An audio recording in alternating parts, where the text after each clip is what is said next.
이 영상의 길이는 대략 36분 정도 됩니다.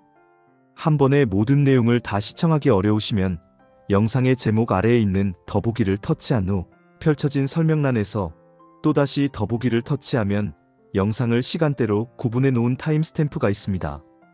이 타임스탬프를 터치하여 곧바로 보고 싶은 대목으로 이동하면 됩니다.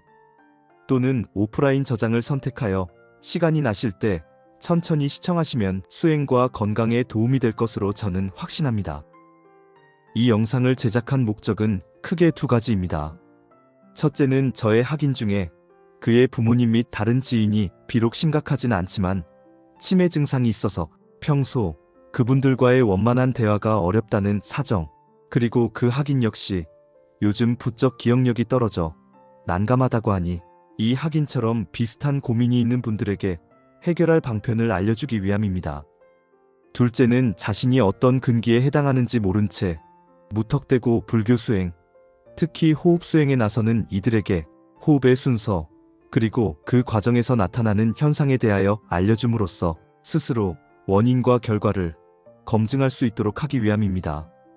위의 두 가지 목적을 위하여 이 영상에서는 불교 수행 중에서 호흡법에 관하여 설명합니다. 한편 영상이 너무 길어지면 여러분의 집중도가 떨어져 호흡법문을 제대로 익히기 어려울 것 같아서 영상을 모두 6개로 나누어 게시합니다. 먼저 그 첫 번째에 해당하는 이 영상에서는 본격적으로 호흡 수행에 들어가기에 앞서 준비하는 과정을 소개하고, 두 번째로는 구체적으로 초선정에 이르는 과정을 소개하며, 이어서 세 번째, 네 번째, 다섯 번째 영상에서는 각각 2선정, 3선정, 4선정에 관한 내용을 알려드립니다.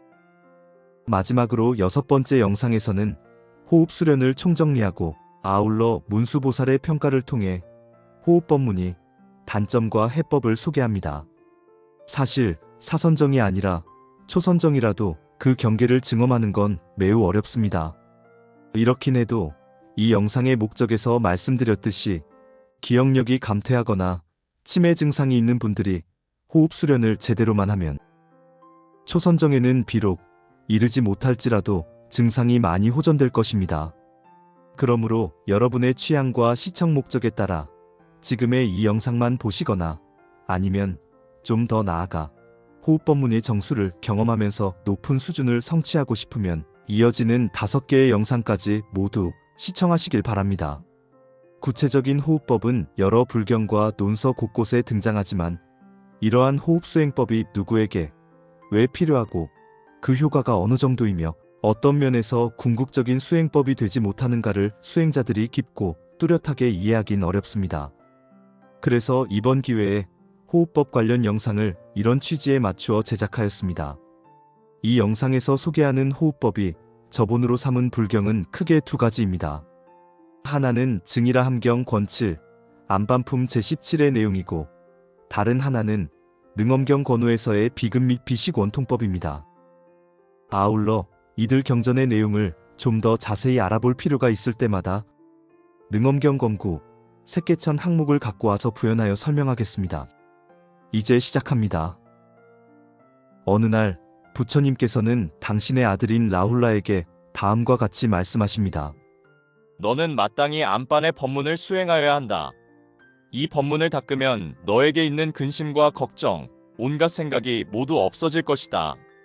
경전에 의하면 이 말씀 뒤에 다시 온갖 탐욕을 없애기 위하여 부정관을 닦으라 하시고, 성내는 마음을 없애기 위하여 자애로운 마음을 닦으라 하시고, 남을 해치려는 마음을 없애기 위하여 불쌍히 여기는 마음을 닦으라 하시고, 시기하는 마음을 없애기 위하여 기뻐하는 마음을 닦으라 하시고, 교만을 없애기 위하여 평정한 마음을 닦으라 하셨습니다. 결국 안반법이라는 호흡법 외에도 부정관과 사무량심을 닦으라는 말씀인데, 이 영상에서는 앞서 말한 제작 목적에 맞추기 위하여 호흡법, 즉 안반법에 대하여 설명합니다. 부처님께서는 이렇게 라훌라에게 가르치고 나서 자리를 떠나 조용한 방으로 돌아가셨는데, 이때 라훌라에게는 이제 어떻게 안반을 닦아야 근심과 걱정을 제거하고 온갖 생각을 없앨 수 있을까 하는 생각이 들었습니다. 그래서 라훌라는 곧바로 자리에서 일어나 부처님께서 계신 곳으로 가서 엎드려 머리를 조아려서 부처님 발에 예를 표하고 한쪽 곁에 앉았습니다. 지금 라훌라와 부처님이 등장하고 있는 이 장면을 마치 드라마를 보듯이 떠올려 보세요. 요즘 젊은 아이들 같으면 조용히 눈을 감고 쉬고 있는 아빠에게 쪼르르 달려와서는 다짜고짜 아빠의 몸을 잡고 응석을 부리겠지요. 그런데 라훌라는 어때요? 비록 부자지간이긴 해도 한편으로는 스승과 제자 사이의 예법을 지키고 있습니다. 바로 이런 것이 스승에게 법을 구하는 제자들의 올바른 자세입니다. 잠깐 시간이 흐른 뒤에 부처님께서 선정에서 깨어나 자리에서 일어나니 라훌라도 자리에서 일어나 부처님께 다음과 같이 여쭈었습니다. 어떻게 안반을 닦아야 근심과 걱정을 제거하고 온갖 생각을 없애서 큰 과보를 획득하고 감로의 맛을 얻을 수 있습니까? 부처님께서 말씀하십니다. 훌륭하구나, 훌륭해. 라훌라야, 네가 열애 앞에서 사자처럼 우렁찬 목소리로 이런 뜻을 묻는구나. 스승에게 법을 구할 때는 이처럼 사자우로 여쭈어야 합니다. 머리를 벅벅 긁거나 몸을 비비꼬면서 들릴 듯 말 듯한 목소리로 하면 이미 글렀습니다. 맹자, 공손추상편에서는 누군가 한쪽으로 치우친 말을 하면 그 사람은 무언가에 가려졌다는 것이고 누군가 방탕한 말을 하면 그 사람은 어딘가에 빠져들었다는 것이고 사특한 말을 하면 도리를 벗어났다는 것이며 둘러대는 말을 하면 그 사람이 곤궁한 상태에 있다는 것이라고 했습니다. 그렇습니다. 제자는 스승에게 피사, 음사, 사사, 둔사가 아닌 당당하고 우렁찬 사자우로서 여쭈어야 합니다. 이어서 부처님께서 말씀하십니다. 라훌라야, 이제 자세히 듣고서 잘 생각하고 기억하거라. 내가 너를 위해 상세히 하나하나 말해주리라. 잘 생각하고 기억하라에 대한 경전의 원문은 선사념지인데 이 네 글자를 그냥 가볍게 봐서는 안 됩니다. 스승으로부터 가르침을 받은 제자는 반드시 이 네 글자처럼 해야 합니다. 석가모니 부처님은 우리 중생들의 본래 스승이지 맹목적으로 따르고 믿기만 하는 우상이 아니며 그 어떤 스승이든 역시 마찬가지입니다. 그래서 가르침을 청하고 받는 자세가 예법에 맞아야 하는 것과는 별개로 자세하게 들은 그 가르침을 잘 따져보며 연구해서 기억해야 합니다.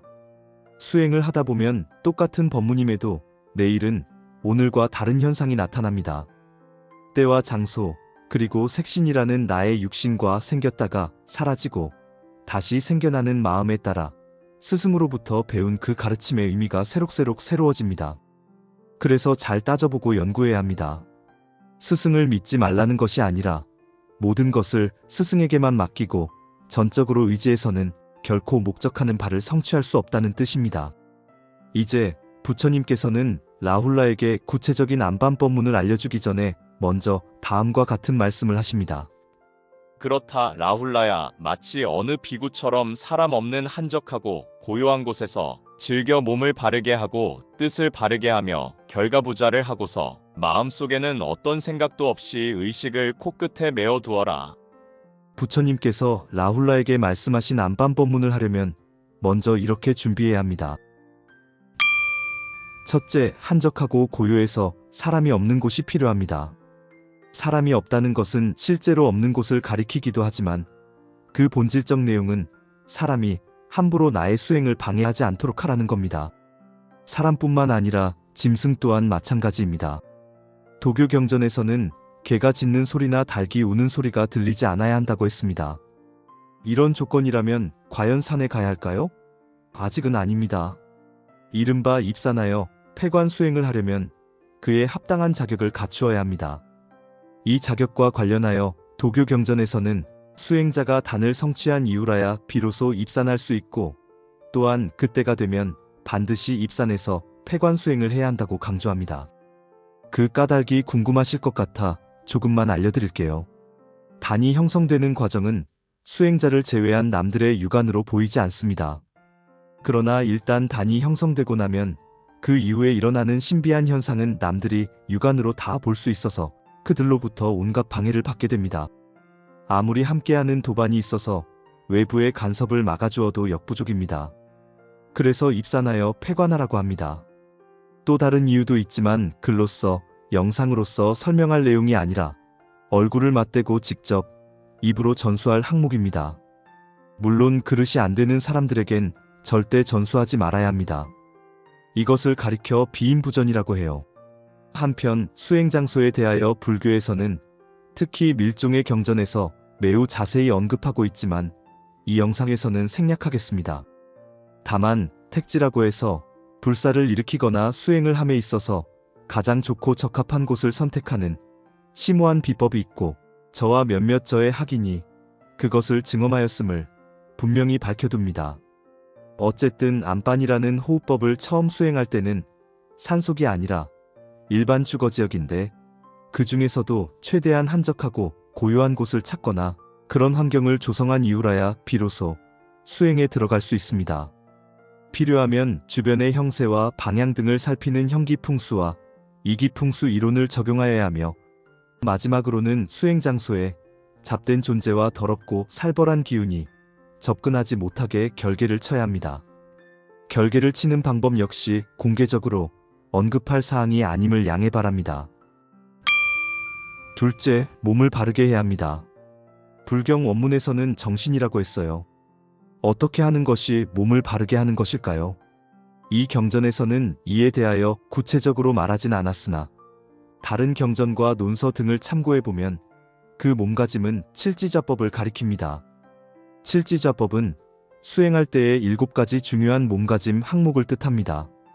한편 이제부터 설명하는 칠지좌법의 순서는 실제 그 순서를 따르라는 것은 아닙니다. 척추를 곧게 세웁니다. 어떻게 하는 것이 곧게 세우는 것인지 고민하지 마세요. 앉은 자세에서 상체를 약간 숙인 후 엉덩이를 뒤로 살짝 빼고 나서 다시 상체를 일으키면서 가슴을 활짝 펴면 척추가 활처럼 휘어집니다. 이때 휘어진 척추의 아랫부분에 압박감이 오는데 바로 이곳을 청량골이라고 해요.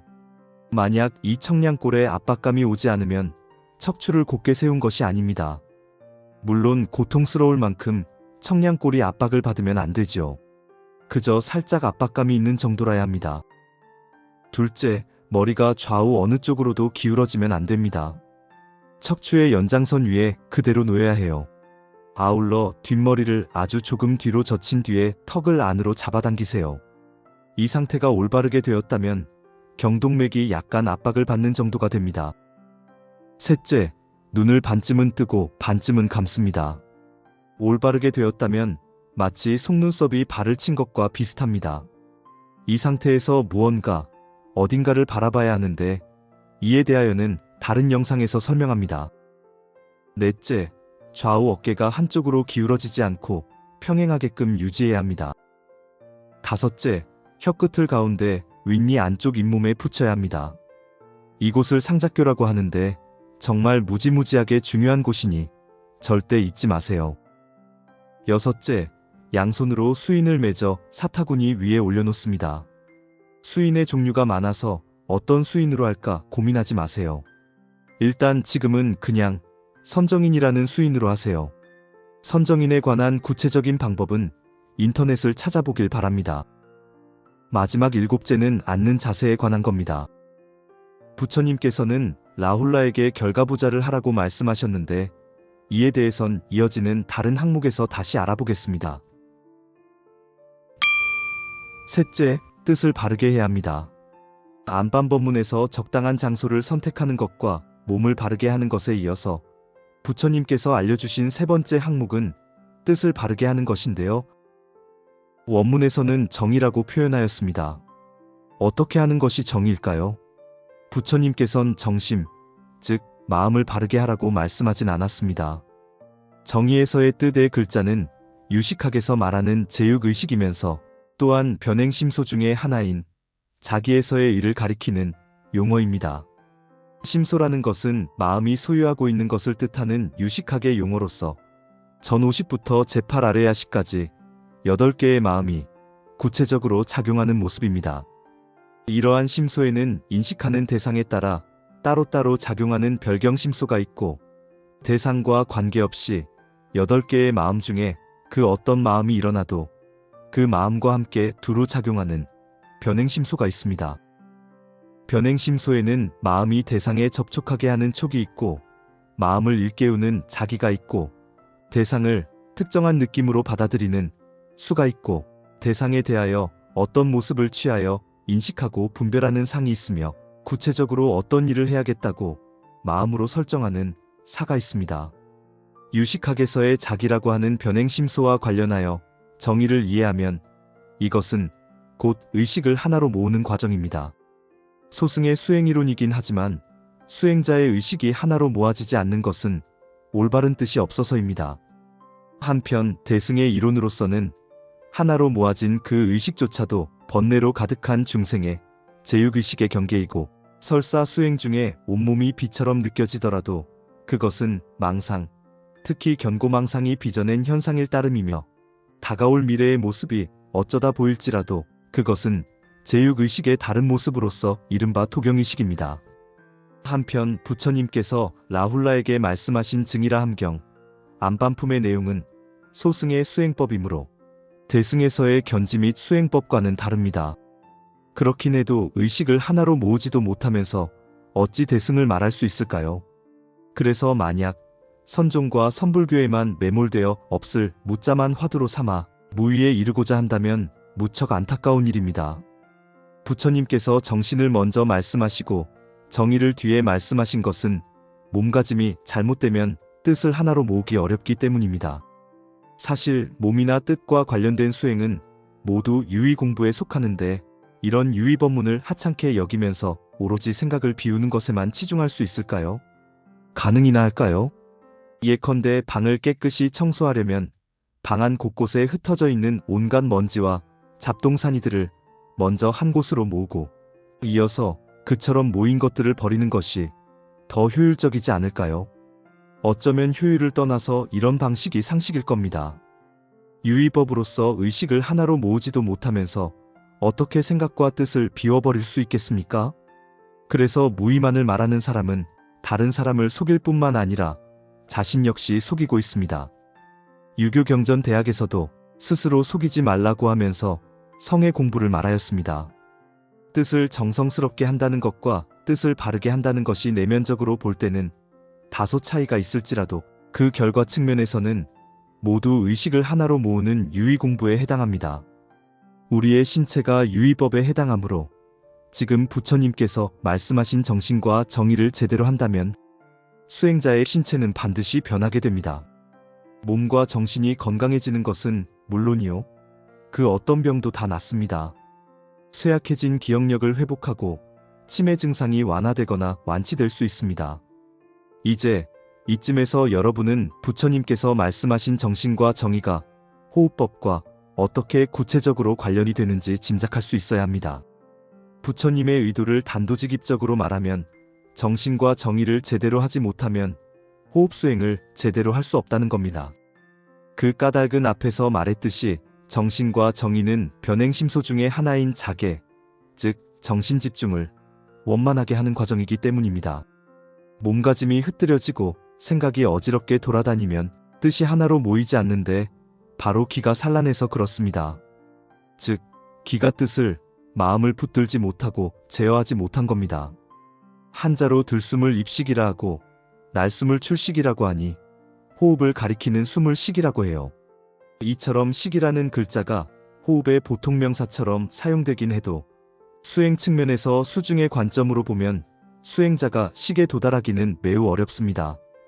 초보 수행자의 호흡을 풍이라고 합니다. 지수와 풍에서의 그 풍대를 가리키는데 중생의 생명활동에서 가장 중요한 요소입니다. 일반인의 호흡은 대개 풍대에 그칩니다. 즉 짧고 빠르게 숨쉬며 또한 부드럽지 못하고 고르지 못한데 이러한 숨을 풍이라고 합니다. 수행이 깊어짐에 따라 풍이라는 호흡은 서서히 기로 바뀌지만 아직도 산란하기는 마찬가지입니다. 몸가짐이라는 정신이 아직은 온전하지 못하고 뜻 또한 아직은 온전하게 하나로 모으지 못하니 기가 탁하고 흩어집니다. 이러한 수준의 기는 다시 몸을 움직이게 하고 뜻을 흩어지게 하여 계속해서 몸과 뜻은 기와 더불어 반복적으로 악순환을 거듭합니다. 이 때문에 저는 다른 영상에서 수행의 첫걸음은 누가 뭐래도 최소한 36분은 절대 움직이지 않는 연습이라고 했습니다. 만약 기가 안정되지 않으면 절대로 뜻을 하나로 모으지 못할 것이니 망념을 멈출 수 없습니다. 망념을 멈추지 못하면 다음 항목에서 부처님께서 설명하시는 본격적인 호흡에 착수하기 어렵습니다. 해봤자 혼침 속에 헤매거나 몸 곳곳이 쑤시고 저리고 가렵고 심지어 잠재되었던 성인병이 드러나기도 합니다. 이른바 무도병이 나타납니다. 호흡이 풍단계에서 기단계로 다시 더 나아가 마침내 식단계에 이르게 될 때야 비로소 호흡 수련에서 일정 수준을 성취했다고 인정합니다.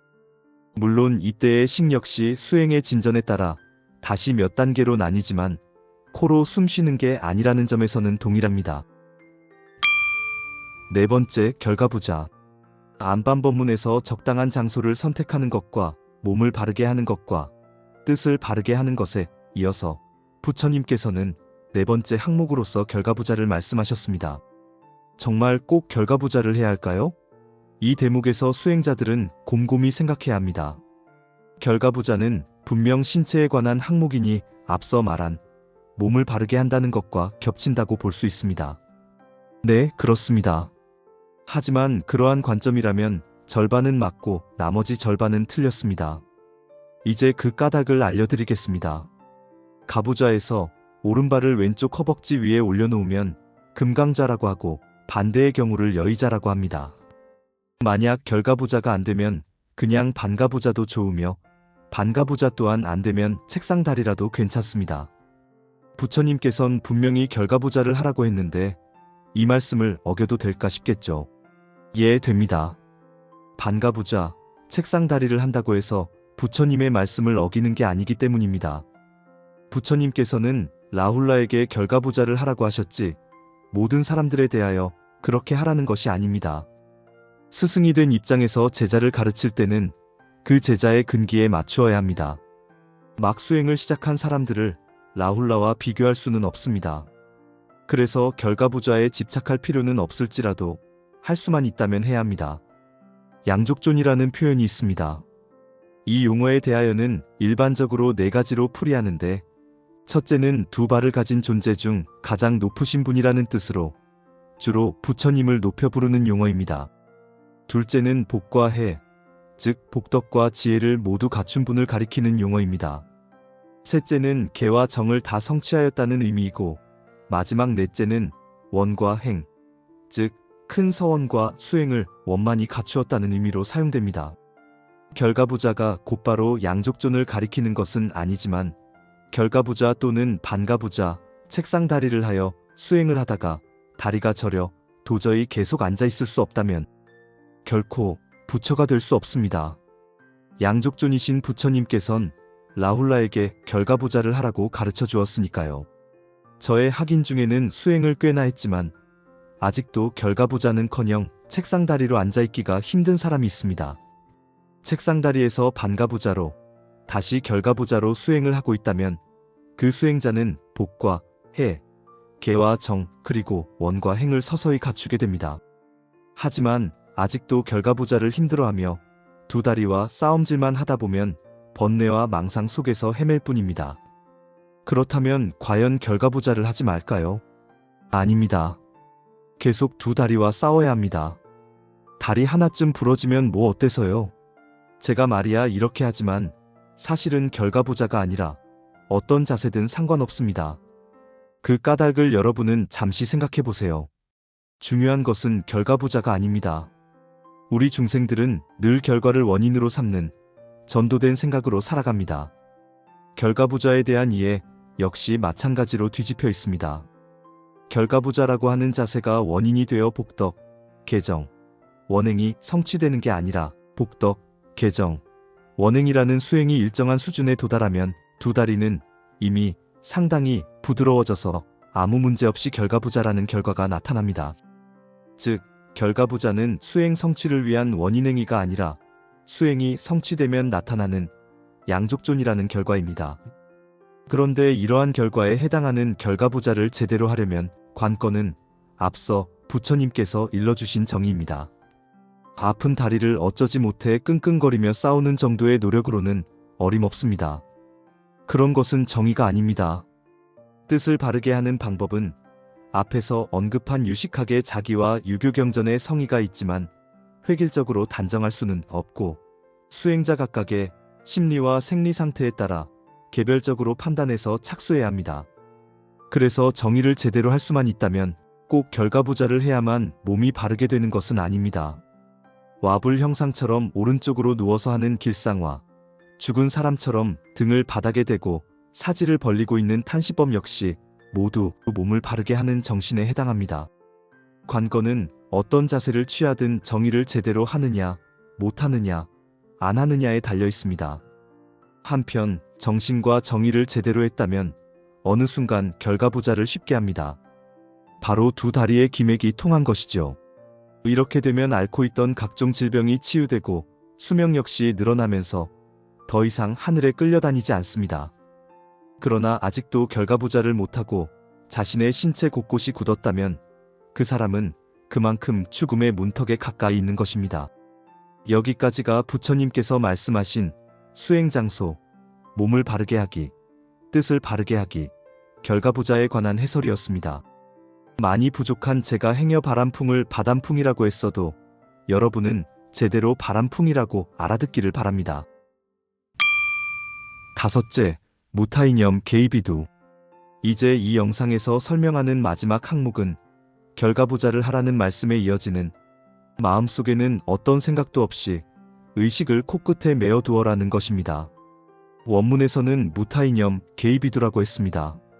마음속에는 어떤 생각도 없어야 한다는 것은 앞서 말한 뜻을 바르게 하라는 정의를 직접적으로 이해할 수 있도록 부처님께서 자비를 베푸신 겁니다. 그러나 여러분은 이 대목에서 오해하시면 안 됩니다. 본문에서의 생각할념자에서 보듯이 정의에서의 뜻 의자와 다릅니다. 그러니까 염을 없애려는 뜻을 세우고 그 뜻을 견고하게 지니는 것이 바로 정의라는 것을 알아야 합니다. 없어야 한다는 그것, 생각념이라는 글자를 개념적으로 따지면 망이라는 글자가 그 속에 들어 있습니다. 그래서 결국 망념이 없는 것이 곧 정의라는 것을 부처님께서 일러주신 겁니다. 만약 마음속에는 어떤 생각도 없어야 한다는 것을 무심이라고 이해한다면 잘못되어도 한참 잘못되었습니다. 무심이란 게 좋은 의미인가요? 무념 역시 좋은 건가요? 미륵보살이 설법하신 것을 무착보살이 기록한 유가사지론 권 13에서는 유심과 무심을 구별하여 설명합니다. 지금 이에 대한 긴 설명을 할 순 없고 부처님께서 라울라에게 말씀하신 취지를 따라 무심과 무념을 부정적으로 풀이하겠습니다. 선정을 배우면서 늘 무심에 이르고자 하는 분들은 새겨듣기 바랍니다. 유가사지론에서는 무심에 대하여 언제나 삿된 생각이 없는 바람직한 상태라고 설명하지는 않아요. 오히려 유심이 안 된 것을 지적하거나 또는 잘못된 상태로서의 무심을 지적합니다. 이때의 유심은 예컨대 자비심이나 행언을 일으키는 마음을 포함하여 일체의 도심을 가리킵니다. 아울러 이러한 도심으로서의 유심이 생겨나지 않는 원인을 자세히 일러주고 있는데 근이라고 하는 생리기능이 망가졌거나 심리 또는 생리기능에 장애가 있어서 선정 중에 경계가 나타나지 않기 때문이거나 유식학의 변행심소 중의 하나인 자기가 만들어지지 않아서라고 합니다. 또한 수행자뿐만 아니라 일반인의 산란한 마음 역시 무심입니다. 마음을 놓쳐버려서 자성이 흩어져 사라졌기 때문입니다. 수행자가 만약 텅 빈 듯 청정한 느낌이 들었을 때 이것을 긍정적인 의미로서의 무심, 즉 잡념과 망념이 없는 의미로서의 무심한 경지에 도달했다고 생각하면 크게 착각하고 있는 겁니다. 그 사람은 청정한 경계가 아니라 마음을 놓쳐, 즉 무심으로 인하여 흐리멍덩한 경계로 들어간 것입니다. 결국 이러한 무심은 수행의 본심, 이른바 유심을 잃어버린 것에 불과하니 참으로 두려운 일입니다. 수행 중이든 평소 일상적인 일에서든 건망증이 심한 것도 무심에 해당합니다. 이것을 특별히 무기라고 해요. 아무 생각이 없다는 뜻입니다.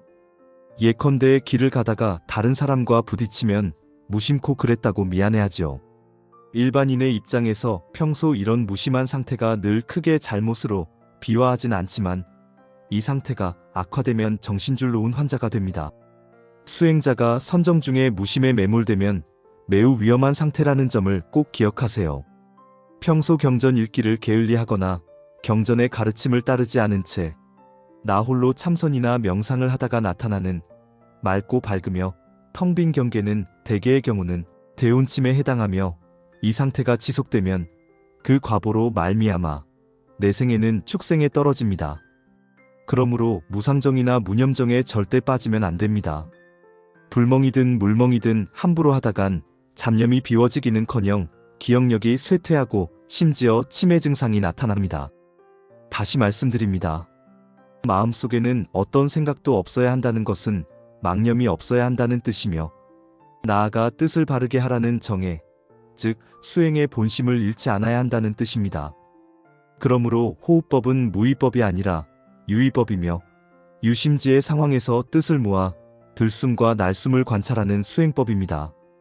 수행자가 본격적으로 호흡 수련을 하기 전에 마지막으로 해야 하는 것은 의식을 코끝에 메어두는 일입니다. 바로 앞에서 말했지만 잡념과 망념이 없는 그러한 의미로서의 무심지에 이른 후에야 비로소 의식을 코끝에 메어두어야 합니다. 긍정적인 무심지와 긍정적인 유심지에 아직 이르지 못했으면 잠깐이면 몰라도 오랜 시간 동안 절대로 의식이 코끝에 머물게 할 수 없습니다. 그래서 부처님께서는 망념을 없애기에 앞서 결가부자를 하라고 했고, 결가부자에 앞서 뜻을 바르게 하라고 했고, 뜻을 바르게 하기에 앞서 몸을 바르게 하라고 했으며, 몸을 바르게 하기에 앞서 가장 먼저 적당한 장소를 선택하라고 말씀하신 겁니다. 의식을 코끝에 메어두라고 하니 거의 대다수의 수행자들은 코끝을 쳐다보라는 것으로 이해합니다. 절대 아닙니다. 코끝을 쳐다봐서 뭐하게요? 심지어는 눈으로 코를 보고 그 코로 마음을 보는 것이라고 주장하면서 세상 사람들에게 참으로 많은 해로움을 끼쳤고, 지금도 이런 가짜 선지식들이 버젓이 떠들어대고 있습니다. 의식을 코끝에 메어둔다는 것은 콧구멍으로 드나드는 숨을 하나도 놓치지 말고 낱낱이 의식하라는 뜻입니다. 들숨 하나에 의식 하나, 날숨 하나에 의식 하나가 1대1 대응하는 것이 의식과 숨이 서로 의지하는 심식상의에 이르는 첫걸음입니다. 한편 능엄경에서의 25원통법 중에는 코와 관련된 법문으로서 비근원통과 비식원통이 있습니다. 비근원통은 평소 기억력이 형편없어서 배운 것에 대하여 앞의 것을 외우면 뒤의 것을 잊고, 뒤의 것을 외우면 앞의 것을 잊어버리는 주리반특가라고 하는 제자에게 부처님이 가르쳐 주신 호흡법문입니다. 비근원통법에 대한 능엄경 원문을 보면 안거, 조출입식이라고 했습니다. 일반적인 의미로서의 안거는 별 탈 없이 평안히 지내는 것을 뜻하지만, 출가승의 입장에서는 일정한 기간 동안 외출하지 않고 수행하는 것이므로 증이라 함경에서 말한 사람 없는 한적하고 고요한 곳과 동일한 표현입니다. 다만 증이라 함경에서 라훌라에게 가르쳐 주신 취지와 능엄경에서 주리반특가에게 가르쳐 주신 취지가 다를 뿐이죠. 그렇긴 해도 호흡 수행을 하면 어쨌든 기억력이 향상되는 것은 분명한 사실입니다. 다음 영상에서 자세히 살펴보겠지만, 라훌라의 호흡 수행과 주리반특가의 호흡 수행은 비록 호흡을 관찰한다는 측면에서는 동일하지만, 기억력이 미약했던 주리반특가의 경우는 그 호흡을 조절하면서 들숨과 날숨의 횟수를 빠트림없이 기억하는 수식관입니다. 이렇게 함으로써 마음을 가다듬고 나아가 생겨나고 사라지는 숨을 돌이켜 생겨남이 없는 공을 따르는 법문이라는 점에서 라훌라의 수행과 다릅니다. 한편 비식원통법에 대한 능엄경 원문을 보면 부처님께서는 친동생이기도 한 손타라난타라는 제자에게 관비담백을 하라고 말씀하셨는데, 코끝의 흰 부분을 살피라는 뜻입니다. 앞서 주리반특가의 비근 수행법은 수식관으로 마음을 가다듬는 것이지만, 비식 수행법은 마음을 머물게 하는 수행법입니다. 원문에 의하면 주리반특가에게는 섭심이 필요했었고 손타라난타에겐 주심이 필요했던 겁니다. 손타라난타는 비록 계율을 갖추었으나 산마지 수행을 하면 마음이 항상 흩어지고 움직여서 정기가 새어나갔습니다. 이런 마음을 미친 원숭이라고 비유합니다. 호흡과 관련하여 능엄경의 두 법문을 정리하면, 하나는 혼침에 의한 무심을 해결하여 도심 가득한 유심에 이르는 마음 가다듬기 법문이며, 다른 하나는 잡념과 망념에 의한 도거 현상, 즉 날뛰는 마음으로서의 유심을 해결하여 산마지 수행을 제대로 할 수 있는 무심에 이르는 마음 머물기 법문입니다. 이 두 법문에 대한 자세한 내용은 다음 영상에서 본격적으로 살펴볼 라훌라의 호흡법과 비교하면서 알려드리겠습니다. 한편 이 두 법문뿐만 아니라 라훌라의 법문 역시 소승의 법문이므로 궁극적인 수행법이 아니라는 점은 분명히 알고 있어야 합니다. 이 영상의 제일 앞에서 말했던 영상 제작의 취지를 다시 떠올리면서 기억력이 쇠퇴하고 심지어 치매 증상까지 있는 사람들에게 간곡히 부탁드립니다. 장담컨대 주리반트가의 비근원 통법을 라훌라의 호흡법과 더불어 해나가면 분명 효험이 있습니다. 손타라난타의 비식법은 좀 더 차원이 높은 편입니다.